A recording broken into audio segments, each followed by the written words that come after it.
Bom dia, na paz do Senhor. Vamos continuar falando do livro de Daniel. Vamos para o capítulo 9 de Daniel. É um dos capítulos de maior discussão aí de quem estuda, porque é um texto muito difícil. Então é um texto que não dá para nós ficarmos só nele mesmo para querer entender. Nós precisamos passear pela Bíblia com o objetivo de entender esse texto melhor. Duas coisas que eu tenho falado. Primeiro, vamos entender o português, o que está aqui simples na língua portuguesa. Segundo, vamos continuar lendo, porque a Bíblia é uma revelação progressiva. Progressiva tanto no sentido de continuar lendo e entendermos conforme a leitura avança, como também progressiva no sentido que eu mesma evoluo no meu conhecimento. Então, o livro de Daniel, ele é conhecido como um livro de escatologia, embora os judeus não tratem assim. E dentro do livro de Daniel, o próprio Daniel escreveu de uma forma a dividir do 1 ao 6 a parte histórica, do 7 ao 12 a parte escatológica. Mas o que eu tenho falado do 7 ao 12...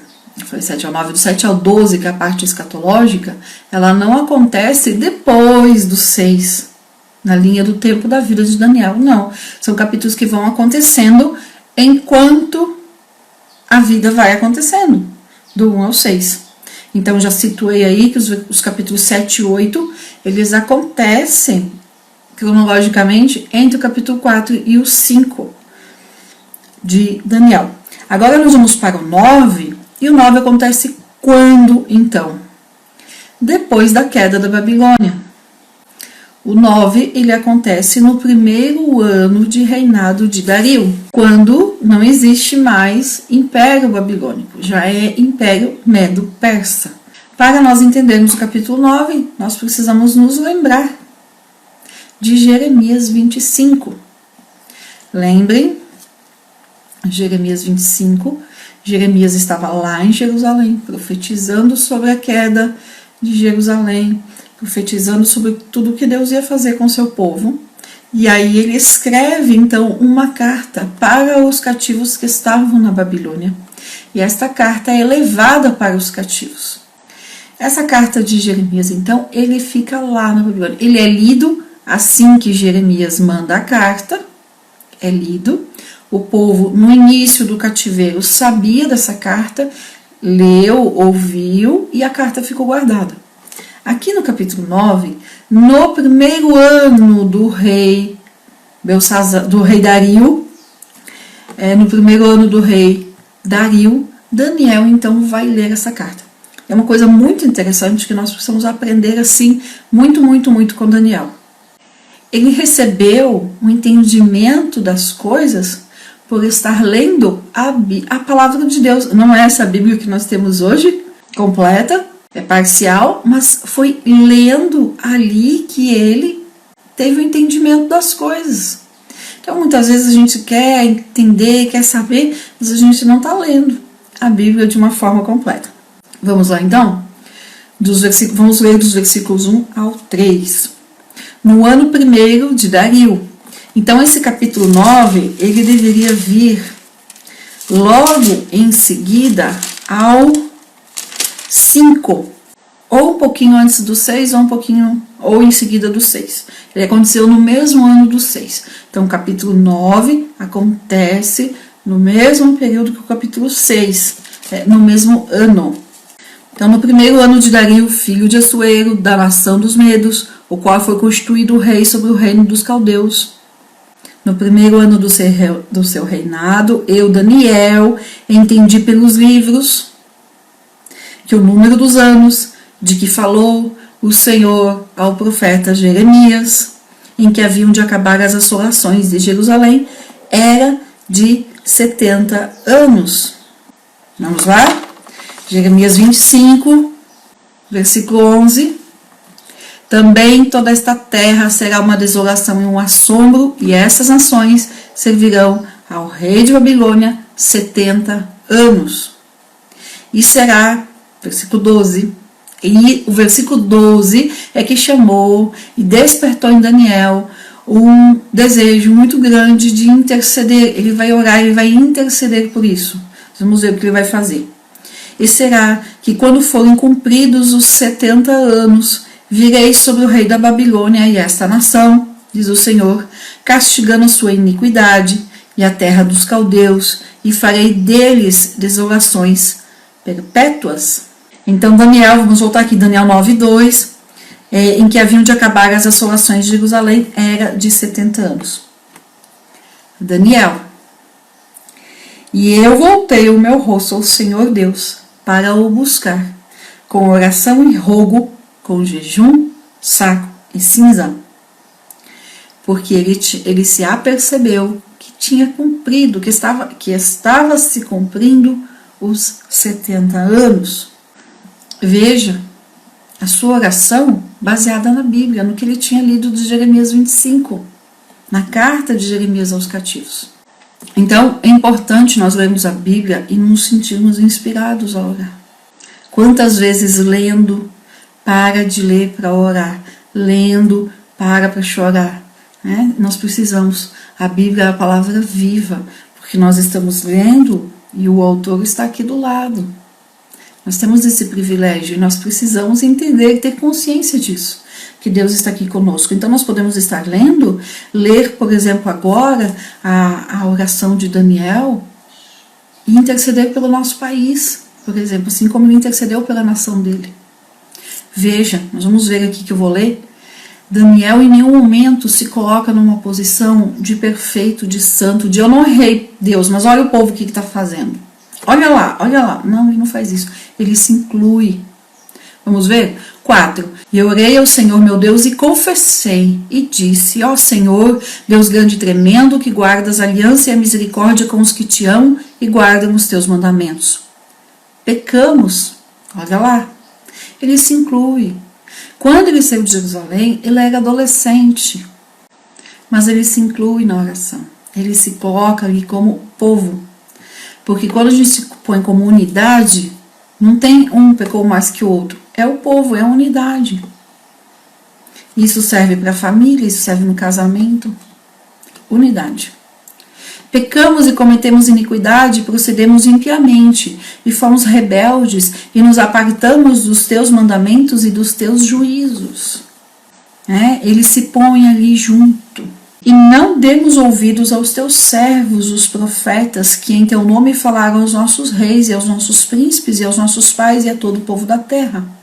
A ti pertence a justiça, ó Senhor, mas a nós a confusão de rosto, como se vê no dia de hoje aos homens de Judá, e aos moradores de Jerusalém, e a todo Israel, aos de perto e aos de longe, em todas as terras para onde os lançastes, por causa das suas rebeliões com que prevaricaram contra ti. Ó Senhor, a nós pertence a confusão de rosto, aos nossos reis, aos nossos príncipes e aos nossos pais, porque contra ti pecamos. Ao Senhor nosso Deus pertencem a misericórdia e o perdão, pois contra ele nos rebelamos. Versículo 10. E não obedecemos a voz do Senhor nosso Deus, para que andássemos nas suas leis, as quais pôs ele diante de nós por intermédio de seus servos os profetas? E todo Israel transgrediu a tua lei, desviando-se para não obedecer a tua voz, e por isso caiu sobre nós a maldição e o julgamento que está escrito na lei de Moisés, servo de Deus, porque contra ele pecamos. Nós lemos, enquanto falávamos de Jeremias, quem não assistiu, assista as lives de Jeremias, nós falamos lá de Levítico, de Deuteronômio, todos os lugares onde Deus fala: se me desobedecerem, se prostituírem-se com outros deuses, eu os levarei para o cativeiro. Deus é muito claro, ele fala diretamente qual que é a punição, qual que é o castigo, qual é a consequência de não servir a Deus. Então, Jeremias fez essa citação lá. Na oração aqui de Daniel, ele conhece a lei de Moisés, ele sabe exatamente qual parte da lei que o povo transgrediu.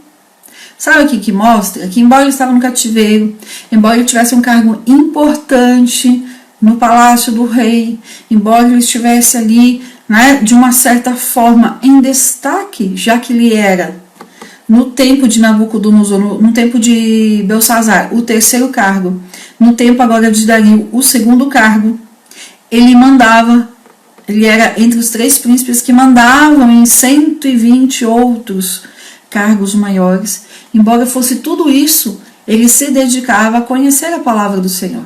Aqui ele tinha, que era o Pentateuco e mais alguns escritos junto com os salmos, alguns salmos, não eram todos. Então você vê que ele se dedicava, ele conhecia, ele cita isso na oração.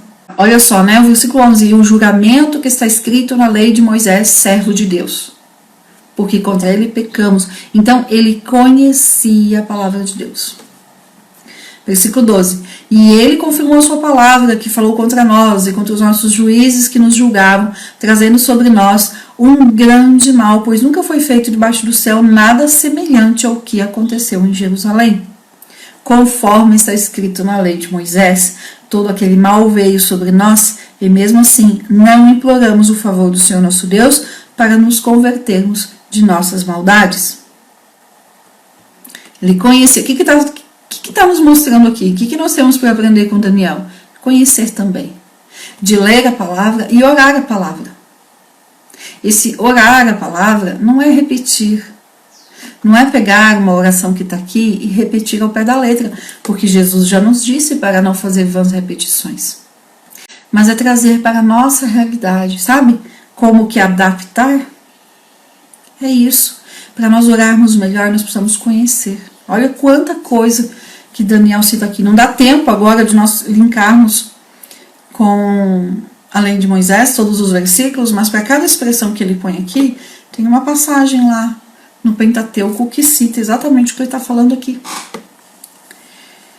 Versículo 14. Por isso o Senhor vigiou sobre o mal e o trouxe sobre nós, porque o Senhor nosso Deus é justo em todas as suas obras que fez, porque não obedecemos a sua voz.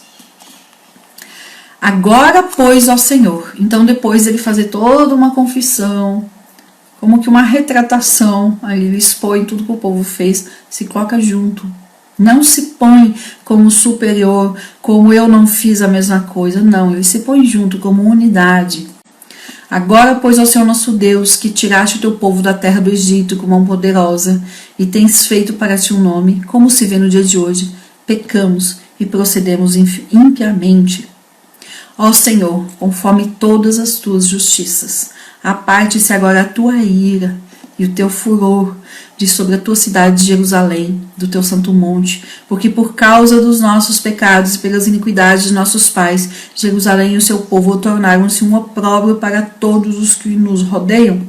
Agora, pois, ó nosso Deus, ouve a oração do teu servo e os seus rogos, e faze que o teu rosto resplandeça sobre o teu santuário assolado, por amor do Senhor.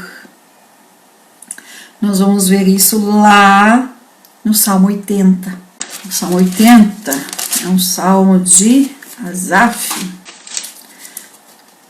Faze-nos voltar a Deus, faze resplandecer o teu rosto e seremos salvos.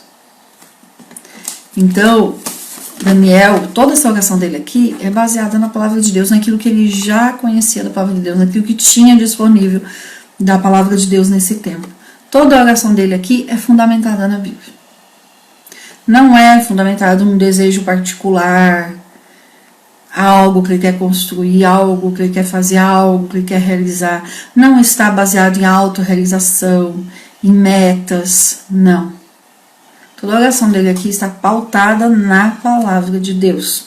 Versículo 18. Inclina, ó Deus meu, os teus ouvidos e ouve, abre os teus olhos e olha para a nossa desolação e para a cidade sobre a qual é invocado o teu nome, porque não elevamos as nossas súplicas perante ti, confiados em nossas justiças, mas em tuas muitas misericórdias. Então, nada do que nós façamos merece que Deus nos atenda. Mas nós pedimos porque sabemos que Deus é um Deus de misericórdia, baseado nas misericórdias de Deus. Versículo 19. Janaína, por que você está lendo tudo? Porque capítulo 9 é o que fala das 70 semanas. Então nós precisamos entender a oração de Daniel para depois ir para as 70 semanas. Versículo 19. Ouve ao Senhor, ó Senhor, perdoa. Disponha o teu ouvido, ó Senhor, e age. Não te demores, por amor de ti mesmo, ó Deus meu, porque a tua cidade e o teu povo se chamam pelo teu nome. E aí, estava ele ainda orando. Quem não quer orar assim? Quando você ainda está orando, Deus já responde? Deus já manda a resposta? Quem já teve essa experiência? De estar ainda orando e Deus já responder? Olha lá, Daniel. Versículo 20. Estava eu ainda falando e orando e confessando meu pecado e o pecado do meu povo Israel e derramando a minha súplica diante do Senhor meu Deus pelo monte santo do meu Deus. Estando eu, falando ainda em oração, quando o homem Gabriel, o qual eu tinha visto na minha visão ao princípio, veio voando rapidamente e me tocou à hora do sacrifício da tarde. Quem já teve essa experiência de estar ainda orando e já ter resposta? E aí o anjo veio falar, ele me instruiu e falou comigo, dizendo, Daniel, agora eu saí para te dar sabedoria e entendimento. No princípio das tuas súplicas, saiu a ordem. E eu vim para te esclarecer isso, porque tu és homem muito amado. Considera, pois, a palavra e entende a visão. Que lindo! A resposta veio quando ele ainda estava orando. Mas o anjo vem e fala, no princípio das tuas súplicas, ou seja, quando você começou a orar. Quando você começou a orar. Quando é que ele começou a orar? No versículo 4. Oração longa. No princípio da oração, Deus já mandou a resposta. Muitas vezes nós temos uma percepção de que Deus não está ouvindo, de que a resposta está demorando. Está ali. Nós precisamos aprender a esperar muitas vezes. Ou precisamos aprender, como Daniel, fazer uma oração mais baseada na palavra de Deus do que baseada nos nossos próprios desejos. No princípio das tuas súplicas saiu a ordem. E eu vim para esclarecer isso, porque tu és homem muito amado. Que lindo, que lindo. No início, no princípio das tuas orações, já saiu a ordem que eu deveria vir aqui te esclarecer. Daniel se alimentava da palavra, ele orava 3 vezes ao dia e ele se alimentava da palavra de Deus também, porque só a pessoa que conhece a palavra para orar baseado na palavra, e que não é um conhecimento superficial, conhecia de ler muito, de saber bem. Quando a gente começa a falar, a gente coloca para fora.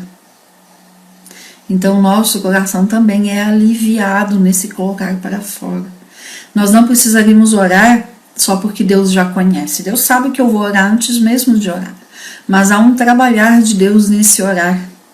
É como uma terapia, que a pessoa vai no terapeuta e fala e coloca para fora. E é dessa forma. Só que no terapeuta, o terapeuta fica lá, pouco fala, fica mais escutando e fazendo perguntas. Na oração não, é a verdadeira terapia. A gente põe para fora e o médico dos médicos vai curando, vai limpando, vai falando, vai tratando. Então muitas vezes a resposta do que a gente está pedindo, ela não vem do jeito que a gente quer. Não vem uma cura rápida, não vem um emprego, não vem muita coisa. Mas aqui dentro Deus já está trabalhando. Nós aprendemos a confiar.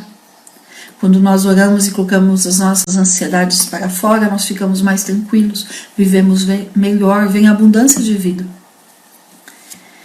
Bom, aí aqui no versículo 24, começa o grande ponto do livro de Daniel, que são as tais 70 semanas de Daniel. Então antes a gente precisa entender lá Jeremias 25, porque é que o povo ficou 70 anos no cativeiro. Então, os 70 anos do cativeiro não é baseado no ano que Jerusalém caiu. Jerusalém caiu no ano 586, tá? não é baseado em 586, porque o decreto que vai ser assinado de libertação do povo judeu vai ser assinado em 536. Então, de 586 a 536 não dá 70 anos, certo? Então, o que a gente precisa fazer? Entender, primeiro, os 70 anos do cativeiro. Os 70 anos do cativeiro começa na primeira deportação do povo, que foi aquela primeira turma que foi o próprio Daniel, que foi em 606. Então, os 70 anos do cativeiro começa com os primeiros cativos que foram, 606, e se completa em 536. Aqui Daniel está lendo isso, não é 536 ainda. É um pouco antes de completar os 70 anos. Ele começa a orar porque no cálculo dele ele está para acontecer. Ele sabe quanto tempo que ele está no cativeiro. Tá? Então começa lá. E por que 70 anos no cativeiro? Então os 70 anos, na verdade, eles representam 490 anos que o povo ficou sem cumprir na totalidade a palavra de Deus, a lei de Moisés, cumprindo de forma parcial. Então, 70 anos representa 490 anos. Por quê? Porque pega 490 e divide por 7, vai dar 70. Então, nesses 490 anos de história, a cada 7 anos, eles precisavam fazer algo específico da lei de Moisés. E eles não fizeram. Foi uma das coisas que eles simplesmente abandonaram. No que eles abandonaram isso, então começou a computar esse tempo. E aí Deus fala lá em Jeremias, para cada 7 anos, para cada vez que vocês não cumprirem com isso, vocês vão ficar no cativeiro. Por isso que dá os 70 anos. É o ano do descanso. Então, a cada 7 anos. Vamos ler aqui, ó. É o Levítico 25. Falou mais o Senhor Moisés no Monte Sinai, dizendo: Fala aos filhos de Israel e dize-lhes: Quando tiveres entrado na terra que eu vos dou, então a terra guardará um sábado ao Senhor. 6 anos semearás a tua terra, e 6 anos podarás a tua vinha, e colherás a sua novidade. Versículo 4. Porém, ao 7º ano haverá sábado de descanso para a terra, um sábado ao Senhor. Não semearás o teu campo, nem podarás a tua vinha. O que nascer de si mesmo da tua cega não cegarás, e as uvas da tua vide não tratada não vindimarás. Ano de descanso será para a terra. O ano sabático, todo 7º ano. Então, um ano, que representaria como se fosse um sábado, mas é um ano de descanso da terra. O que eles tinham que fazer então nesse 7º ano? Permitir que a terra descanse, sem cultivar. Nós vamos ver aqui na continuidade desse capítulo 25, que eu não vou ler agora, que é muito longo, mas tem ali também a questão do perdoar as dívidas. O ano tem depois de 7 anos de descanso, ou seja, que daria 49 anos, viria o ano do jubileu. E o ano do jubileu, né?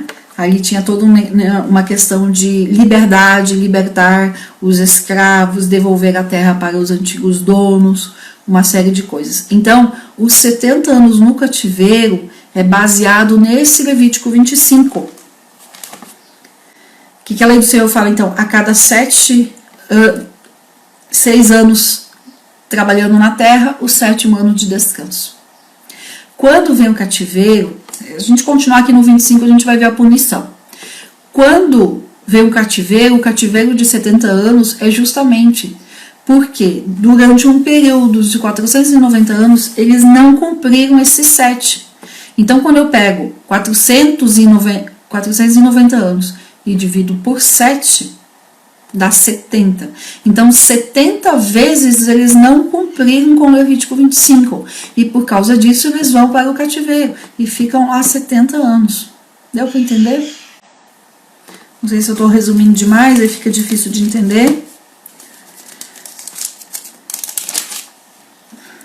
Aí aqui, no decorrer do capítulo 25... tá falando, então, como fazer isso, como proceder. Tudo aqui nesse 25, nesse capítulo 25. O capítulo 26, ele continua o 25. E aí, vamos lá para o 26:13. Eu sou o Senhor vosso Deus, que vos tirei da terra dos egípcios, para que não fosseis seus escravos, e quebrei os timões do vosso jugo e vos fiz andar direitos.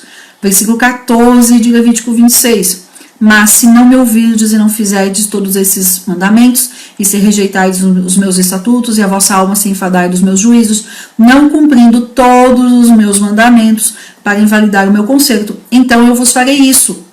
Porei sobre vós o terror, a tísica e a febre ardente, doença, que consuma os olhos e atormentem a alma, e semeareis debalde a vossa semente, e os vossos inimigos a comerão.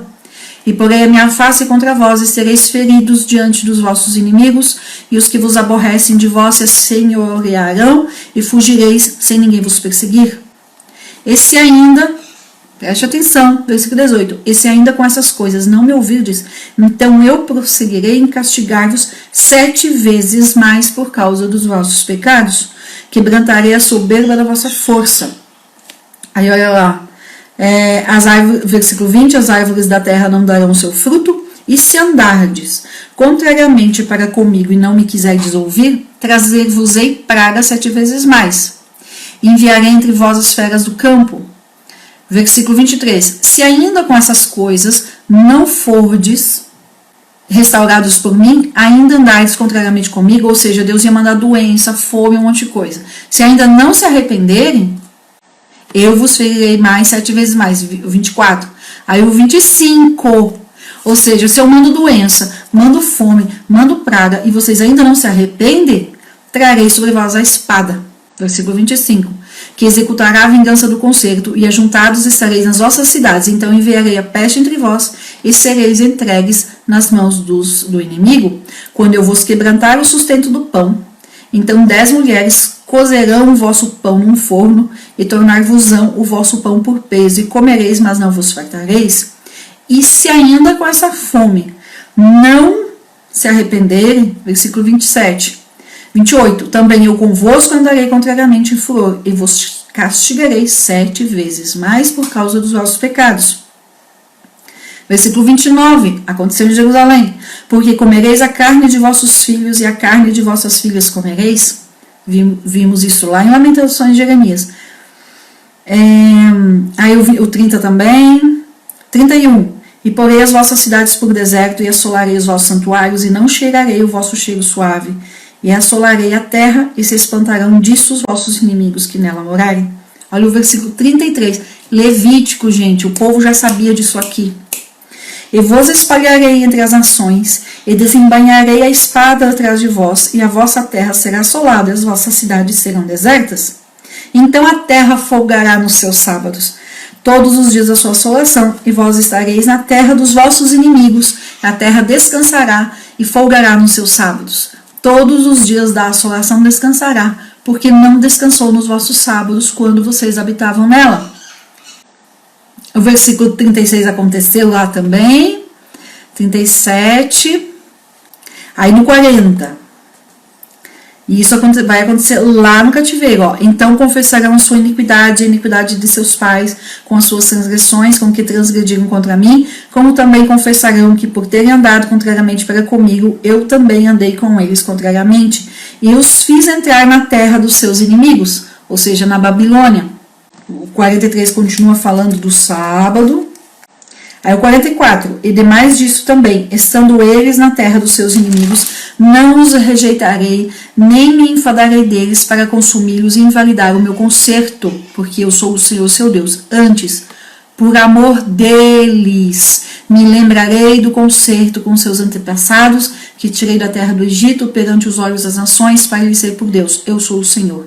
Estes são os estatutos e os juízos e as leis que deu o Senhor entre si e os filhos de Israel no monte Sinai pela mão de Moisés. Vamos captar tudo isso? Então, para entender as 70 semanas do cativeiro, eu preciso ler Levítico 25 e 26. Deus deu uma ordem. Há 6 anos vocês vão trabalhar, manda ver, assim como 6 dias. Então, há 6 anos trabalhar na agricultura, o 7º ano vocês não vão plantar. É para a terra descansar. O povo sabia disso. E Deus falou, se vocês não fizerem isso, eu vou forçar a fazer. Eu vou trazer peste, doença, vocês vão sofrer. O povo passou por tudo isso por muitos anos. Durante todo o reino dividido teve esse tipo de coisa lá em Israel. Reino do Norte e Reino do Sul. Aí Deus fala, e se mesmo assim vocês não se arrependerem, são esses versículos que eu li bem rapidamente, se vocês não se arrependerem, por fim, eu trarei então, os inimigos vão chegar em vocês com a espada e vão levar vocês, vão tirar vocês da terra de vocês e vão levar para morar lá com os inimigos. Isso é o cativeiro. E vocês vão ficar lá pelo tanto de anos que vocês não cumpriram com o 7º ano. Então, se a cada 7 anos, 1 ano é para a terra descansar, Deus falou ali no finalzinho do 26. A terra vai descansar pelo tempo que ela não descansou. Então, a cada 7 anos, 1 ano de descanso. Se eles ficaram 70 anos lá, então eu multiplico 70 vezes 7, porque a cada 7 anos 1 ano de descanso, vai dar 490 anos. Então, eu vou para trás e vejo que os 490 anos que o povo não cumpriu com esse ano do descanso da terra. 70 anos lá no cativeiro por causa disso. Levítico 26, finalzinho, Deus falou assim, então depois que passar o tempo do descanso da terra, eu vou trazê-los de volta, porque eu não esqueci do concerto que fiz. Eu sou o Senhor que falo e cumpro. Eu sou o Senhor que fiz o concerto com Jacó, com Israel, que eu vou cumprir, de cuidar do meu povo na terra prometida, em Canaã, em Israel. Então, daí Deus traz de volta. E Daniel sabia, ele conhecia essa lei aqui de Moisés, ele orou justamente esse capítulo 25 e 26. Deus fala ali, vocês têm que pedir perdão lá no cativeiro, se arrepender e pedir perdão pelas iniquidades. E é exatamente a oração de Daniel, ele pede perdão porque ele conhece Levítico 25 e 26. Tá? Então, 70 anos no cativeiro, cada ano, por conta que não cumpriram com isso. E por que não cumpriram? Geralmente a gente não cumpre porque bate a ambição desenfreada. O povo de Israel esqueceu da lei do Senhor e não quis dar um ano de descanso para a terra, um ano sem cultivar, porque queriam cada vez cultivar mais, cada vez produzir mais. E simplesmente não se atentaram para a palavra do Senhor. Ok? Vamos voltar para Daniel 9, 24. Muita gente preocupada com as 70 semanas, então. Vamos ver aqui. 70 semanas, versículo 24. Estão determinadas sobre o teu povo e sobre a tua santa cidade para cessar a transgressão e para pôr fim aos pecados e para fazer reconciliação pela iniquidade, introduzir a justiça eterna e selar a visão e a profecia e ungir o santo dos santos. Então, primeira coisa, as 70 semanas é para quem? É para o povo de Israel. É claro que a gente sabendo das 70 semanas é bom, mata a curiosidade, é um conhecimento a mais da Bíblia, mas a contagem das 70 semanas ele não é para nós, mas nos aponta pontos importantes da história, do fim, principalmente, nos aponta para a escatologia. Mas olha só, 70 semanas estão determinadas sobre o teu povo, é povo Israel, então 70 semanas é uma contagem para Israel, sobre o teu povo e sobre a tua santa cidade, para cessar a transgressão e para pôr fim aos pecados. Para quê? Qual que é a finalidade? É futuro. Sobre o teu povo, para quê? Para cessar a transgressão, para pôr fim aos pecados e para fazer reconciliação pela iniquidade e introduzir a justiça eterna e selar a visão e a profecia e ungir o santo dos santos. Então, 70 semanas é para isso. Para o que está aqui? Cessar a transgressão, pôr fim ao pecado e fazer reconciliação com Deus. As 70 semanas elas vão se completar no final da grande tribulação, no final dos 7 anos da grande tribulação. É lá que se completa as 70 semanas, porque é lá que vai acontecer esse final aqui, essa reconciliação, que vai acontecer o selar a visão da profecia e ungir o santo dos santos. Que esse ungir o santo dos santos tem a ver lá com Ezequiel 40 a 48, que nós lemos sobre o templo do milênio. Não vai ter aquele momento lá de purificação do templo, lá? Então, lá é esse finalzinho aqui, de ungir o santo dos santos. É lá, aqui que entra, então, começa a entrar Ezequiel 40 a 48. Versículo 25. Sabe, pois, e entende que desde a saída da ordem para restaurar e edificar Jerusalém até o Messias, o príncipe, nós vamos precisar ler com calma aqui, porque vai ter a palavra príncipe muitas vezes. O que vai distinguir? Sabermos quem é. O príncipe Jesus está com letra maiúscula. O príncipe anticristo deve estar com letra minúscula. Se atente na sua Bíblia. Se está tudo igual, é um problema de lançar tanta Bíblia de estudo, tanta Bíblia diferente, e perde-se o cuidado com esse cuidado com coisas, entre aspas, pequenas, que é uma letra maiúscula ou uma letra minúscula, mas que faz diferença no entendimento do texto. Então aqui no 25 está assim, eu vou ler para depois voltar e explicar. E edificar Jerusalém até o Messias, o príncipe, com letra maiúscula. 25, haverá 7 semanas e 62 semanas. As ruas e o muro se reedificarão, mas em tempos angustiosos. E depois das 62 semanas será tirado o Messias, mas não por si mesmo. E o povo de um príncipe que há de vir, versículo 26, tem um príncipe com letra minúscula. Olha na sua Bíblia. Que há de vir, destruirá a cidade e o santuário, e o seu fim será como uma inundação. E até o fim da guerra, desolações estão determinadas. 27. E por uma semana firmará o pacto com muitos. Na metade da semana, ou seja, 3,5, fará cessar o sacrifício e a oferta. E depois, com a multidão das abominações, virá o desolador, ou virá o assolador, até que venha a consumação, e o que está determinado será derramado sobre o assolador. Vamos entender então? Acompanharam a leitura, viram onde está príncipe com letra maiúscula, onde está príncipe com letra minúscula? O ideal é que esteja com essa distinção. Então, o príncipe com letra maiúscula se refere a Jesus.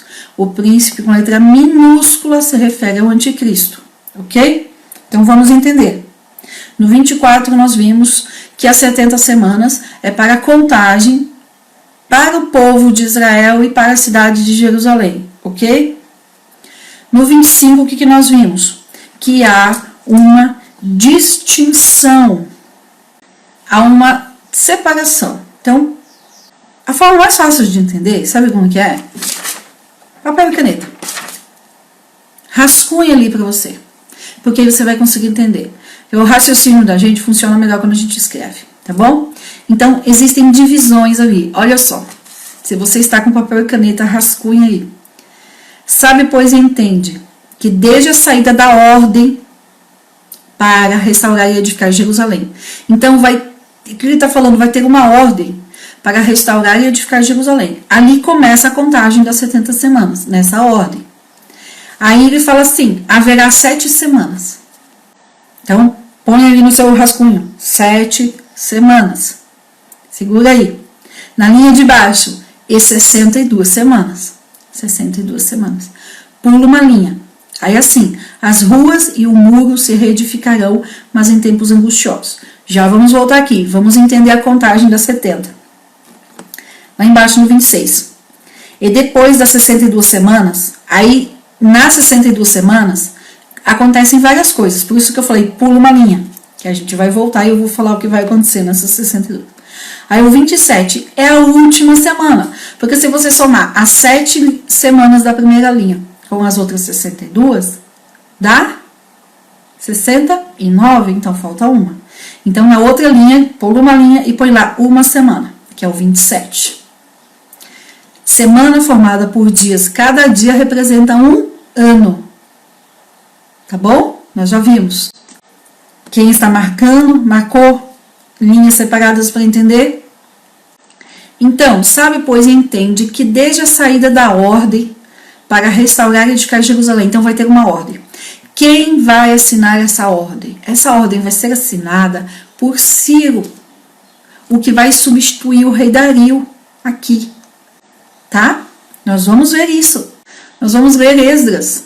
E aí nós vamos ver que Dario assina um decreto e ele fala, neste decreto eu liberto, eu liberto, eu ordeno que quem quiser voltar para Israel que volte. E os judeus então são libertados do cativo e voltam para Jerusalém para restaurar e edificar Jerusalém. Então esse decreto vai acontecer exatamente quando se completam os 70 anos do cativeiro, cerca de 1 ano e meio depois desse versículo 25.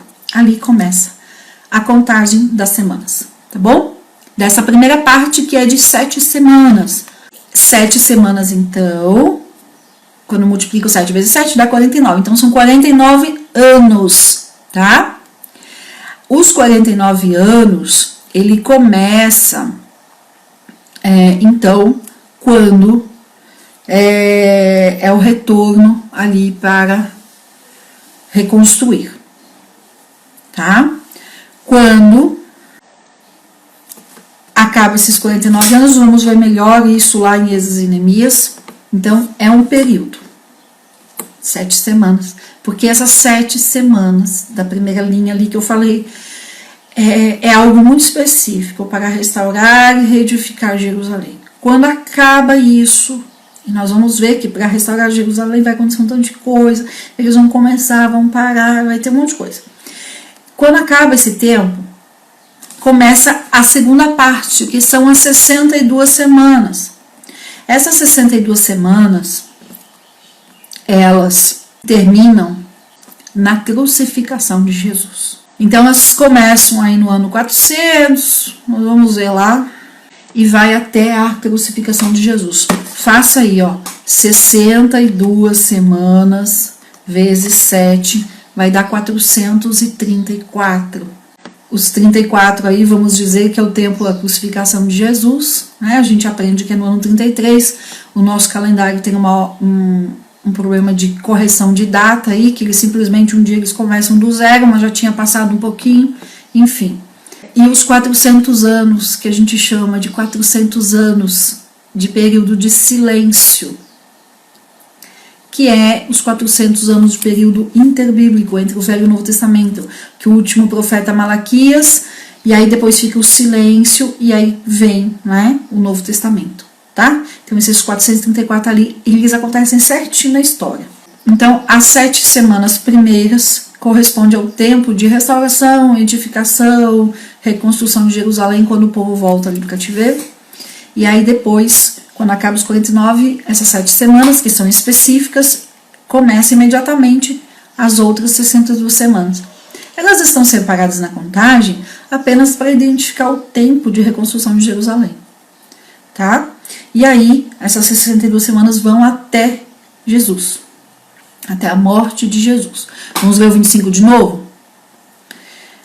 Sabe, pois, e entende que desde a saída da ordem para restaurar e edificar Jerusalém até o Messias, o príncipe, então desde o decreto para reconstruir Jerusalém até o príncipe haverá 7 semanas e 62 semanas.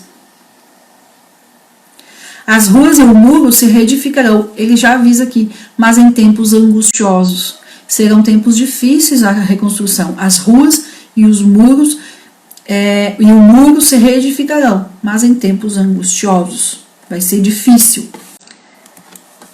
Nós vamos ver que o tempo de reconstrução de Jerusalém não acontece de forma contínua. Então, pensa num relógio que anda e para. Então, cada vez que o povo para de reconstruir o muro, para de reconstruir o templo, o relógio para também. Esse relógio das 70 semanas, ele só anda quando os acontecimentos andam. Esse é o ponto mais difícil de entender, porque as pessoas querem uma data contínua, linha reta, e não é assim. As coisas param, o relógio para. Nós vamos ver a reconstrução de Jerusalém, que foi um terror. Começa, para, começa, para, começa, para. O relógio acompanhou isso. Então, não tem assim, eles voltaram, olha só, eles voltaram, foram libertos do cativeiro em 536. Então, 49 anos depois estava tudo pronto, lá em 490 e pouco? Não. Muito depois, levou mais de 100 anos para estar do jeito que era para estar. Então, esses 49 anos, eles demoraram mais de 100 e poucos anos para se cumprirem, porque o relógio das 70 semanas, ele só anda quando os eventos andam, entendeu? Esse é o ponto. As pessoas querem uma linha reta, então o relógio só anda quando os eventos andam. É igual um timer, que a gente quer contar quanto tempo vai fazer uma coisa, você põe um timer, você vai dar uma pausa, vai sair, vai tomar uma água, você para o timer, para saber quanto tempo que vai dar. É desse jeito, tá? Então o relógio para quando os eventos param. Aí o versículo 26, e depois das 62 semanas, ou seja, as 62 semanas da contagem para o tempo do Messias, o tempo quando vai chegar o Messias, né? Que está lá no 25. Aí, e depois das 62 semanas será tirado o Messias. Quando é que foi tirado o Messias? Na morte de Jesus, quando ele morre e ressuscita. Ele sai de cena aqui na terra, né? Ele é ressuscitado e retorna. Aí, olha só o versículo 26. E o povo de um príncipe. Príncipe com letra minúscula. Então, que príncipe que é? Anticristo. Então, o povo do anticristo, que há de vir, destruirá a cidade e o santuário. Isso está falando lá nos tempos de Jesus. Mas veja, lembra que eu falei que o relógio só anda quando os eventos andam? Quando é que o povo... Aí vamos ter que voltar e entender a estátua de novo, os animais lá de Daniel 7. Quem é que era o império dominador, dominante no tempo de Jesus? O Império Romano, certo? Então aqui, o príncipe daqui, apontado no 26, tem a ver com o Império Romano. Então o povo do príncipe, o povo do império dominante. Então veja, o relógio parou com a morte de Jesus, a ressurreição, parou ali, e ele dá uma continuadinha para terminar a semana de número 69 com a destruição de Jerusalém. Mas não e depois das 62 semanas será tirado o Messias, mas não por si mesmo, ou seja, ele é morto. E o povo de um príncipe que há de vir. Então o príncipe não veio ainda, o príncipe há de vir, mas o povo veio antes e destruirá a cidade e o santuário. É a destruição de Jerusalém no ano 70 depois de Cristo. Aí fica lá, ponto e vírgula. Depois de cidade e santuário, ponto e vírgula. E o seu fim será como uma inundação, e até o fim da guerra, desolações estão determinadas. E aí, a morte de Jesus e a destruição de Jerusalém no ano 70. O não por si mesmo, que Jesus morreu não por si mesmo, o mataram, e o mataram por quem? Por nós, pela humanidade, tá? Não por si mesmo, ele não morreu por ele mesmo, ele morreu pela humanidade, ele morreu por nós. E o povo de um príncipe que há de vir destruirá a cidade e o santuário, então nos apontando para o Império Romano, na época que destruiu Jerusalém no ano 70 depois de Cristo. O relógio parou de novo. Então nós estamos vivendo agora qual período? Nós estamos vivendo um período que é entre a semana 69 e a semana 70. Nós estamos vivendo no período que o relógio está parado, como se fosse sábado à noite antes do domingo. Aqueles momentinhos ali, segundos, que acabam o sábado e antes de começar o domingo. Tá? Nós estamos nesse tempo. No momento em que Jesus vier buscar a sua igreja, o relógio volta a correr. E aí vem o 27. E por uma semana, 7 dias, representando 7 anos, nós já sabemos que um dia aqui representa um ano, e por uma semana firmará o pacto com muitos. Na metade da semana, ou seja, na metade dos 7 anos, 3 anos e meio, fará cessar o sacrifício e a oferta. Nós vimos ali no capítulo 7, no 8, que vai cessar o sacrifício contínuo. Então ele vem no início da semana e firma um pacto com muitos. E ele firma um pacto com Israel. Já vai ter ali então, né, vai estar tudo pronto para os sacrifícios contínuos, o terceiro templo. E aí nesse terceiro templo vai ter o sacrifício e a oferta contínua. No meio dessa aliança, no meio desse pacto, no meio dessa semana, ou seja, com 3 anos e meio, ele vem e para de cumprir, não existe mais, estou encerrando aqui o negócio, fará cessar o sacrifício e a oferta, e depois, com a multidão das abominações, virá o assolador, até que venha a consumação, e o que está determinado será derramado sobre o assolador. Então, e por uma semana firmará o pacto, é o anticristo que há de vir, tá? Na metade da semana, 3 anos e meio, que aí ele vai mostrar quem ele realmente é, e até que venha a consumação, que está aqui, até que venha a consumação, é o final, então, do 7º ano ali, o final da grande tribulação, quando, então, Jesus virá em manifestação de glória, vem para reinar, e ele vem para destruir, então, o anticristo, e o que está determinado será derramado sobre o assolador. E aí, depois de acabar com o anticristo, acabar com tudo ali, entra, então, no milênio, e nós estaremos com Cristo, reinando. Esta é a visão que eu creio e defendo, que é uma visão pré-tribulacionista. Então a gente entende a contagem das 70 semanas dessa forma. Há quem diga que as 70 semanas já se encerraram, que faz outra contagem, e não bate, não consigo ver, né, coerência, porque eles mudam a forma de contar as semanas para cada época. E a gente precisa pegar um método, ele tem que dar certo todas as coisas dentro do próprio método. Eu não posso usar um método de interpretar Daniel e ir para Apocalipse e entender de outra forma. Dentro do que eu estudei, o que eu consigo usar o mesmo método para entender tudo é o pré-tribulacionismo. É claro que isso é bem resumido. Então, a semana 70, eu já falei, é o período da grande tribulação. Entre o 26 e o 27 acontece o arrebatamento.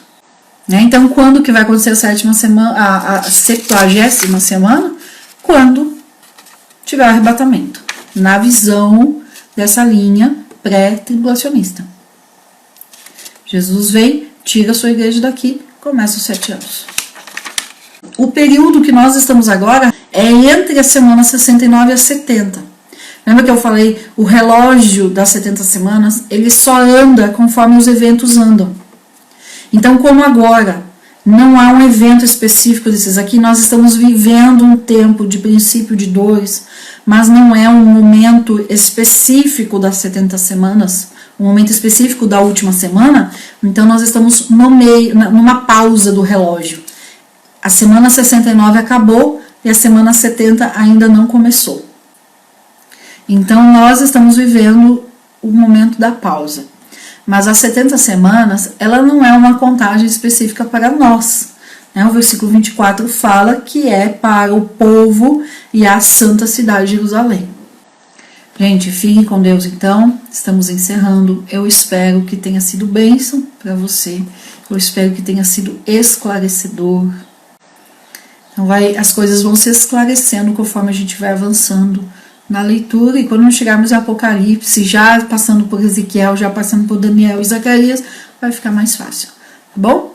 Um sábado abençoado para todos vocês. Fiquem com Deus.